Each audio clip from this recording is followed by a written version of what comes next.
ஓம் சாந்தி 11/4/2024 சாக்கார முரளியின் சாரம். இனிமையான குழந்தைகளே, இது ஏற்கனவே உருவாக்கப்பட்ட நாடகமாகும்.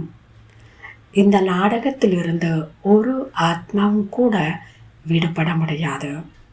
மோட்சம் என்பது யாருக்கும் கிடையாது. கேள்வி: உயர்ந்ததிலும் உயர்ந்த பத்தித்த பாவனர் தந்தை எந்த விதத்தில் களங்கமற்றவர்? உயர்ந்ததிலும் உயர்ந்த பத்தித்த பாவனர் தந்தை எத்தகைய விதத்தில் கள்ளம் கபடமற்றவராக இருக்கிறார்? இவ்வளோ நல்ல கேள்வி. இதுக்கு பாபா ரொம்ப நல்ல அழகான பதில் கொடுத்துருக்காரு.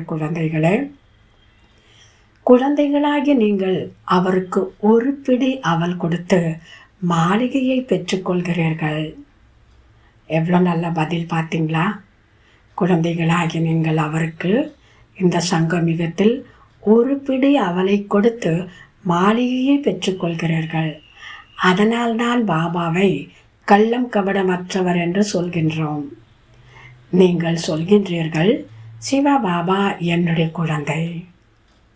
அந்த குழந்தை, அப்பேற்பட்ட குழந்தை யாரிடமிருந்தும் ஒருபோதும் வாங்குவதே இல்லை, எப்போதும் கொடுக்கக்கூடியவர். யார் எப்படிப்பட்ட கர்மம் செய்கின்றார்களோ அப்படிப்பட்ட பலனை அடைவார்கள் என்ற பக்தியில் சொல்கின்றார்கள். ஆனால் பக்தியில் அற்ப காலத்திற்குத்தான் கிடைக்கின்றது. ஞானத்தில் புரிந்து கொண்டு செய்கிறீர்கள், அதனால் சதா காலத்திற்கும் கிடைக்கிறது. ஓம் சாந்தி. நிராகாரமான தந்தை ஒருவர்தான் சிவன். சிவன் என்பது அவருடைய பெயர்.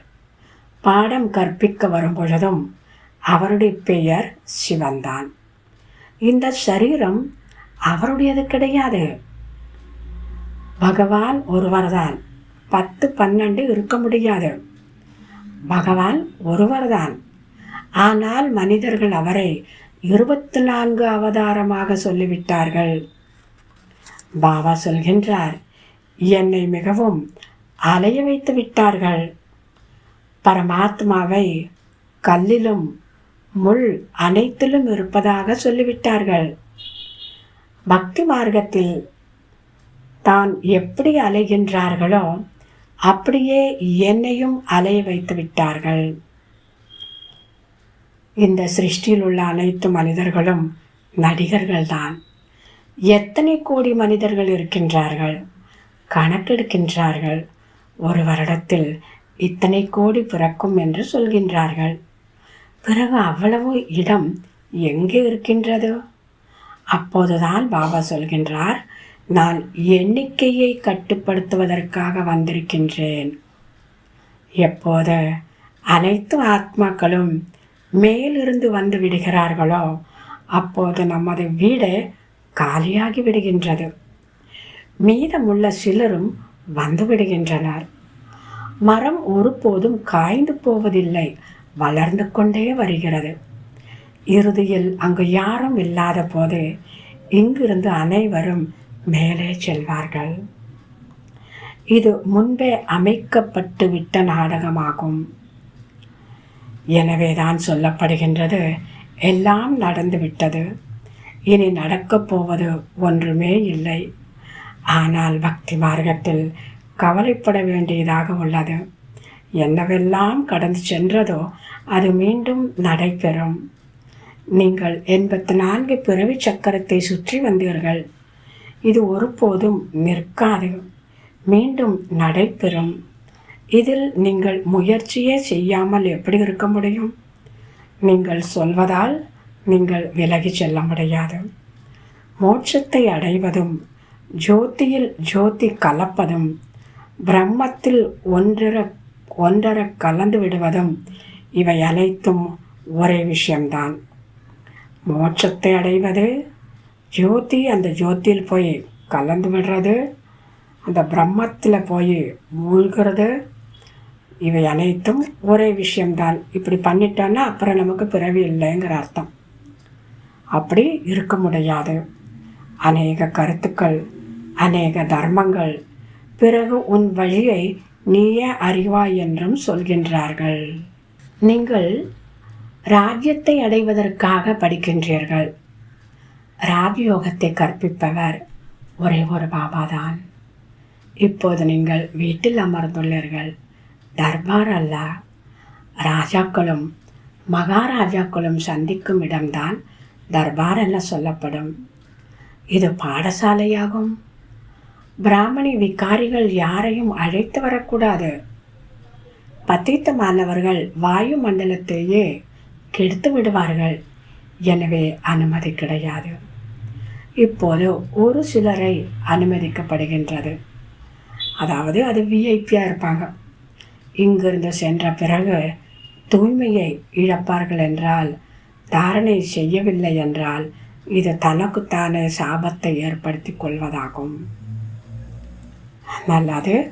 தாரணைக்கான முக்கிய சாரம். முதலாவது, மனதை வசீகரிக்கும் மந்திரத்தை அனைவருக்கும் தர வேண்டும். மனதினால் ஒரு பகவானை மட்டும் நினைவு செய்யுங்கள் என்ற மன்மனா பவ எனக்கூடிய மந்திரம். படிப்பின் முயற்சியால் ராஜா திலகம் பெற வேண்டும். இந்த துக்கங்களின் மலையை அகற்றுவதற்காக தனது விரலை தர வேண்டும். இரண்டாவது, சங்கமயுக புருஷோத்தமர் ஆவதற்காக புருஷார்த்தம் செய்ய வேண்டும். பாபாவை நினைப்பதற்காக பயிற்சி செய்ய வேண்டும்.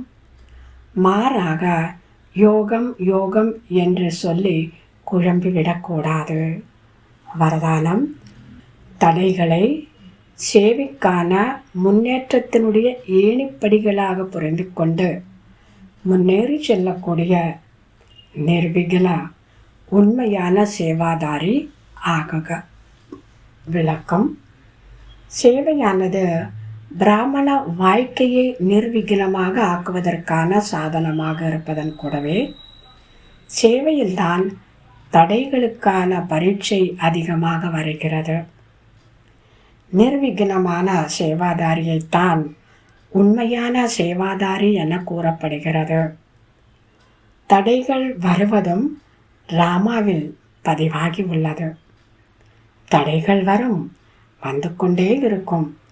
ஏனெனில் தடைகள் என்ற பரீட்சை உங்களை அனுபவசாலியாக ஆக்குகிறது.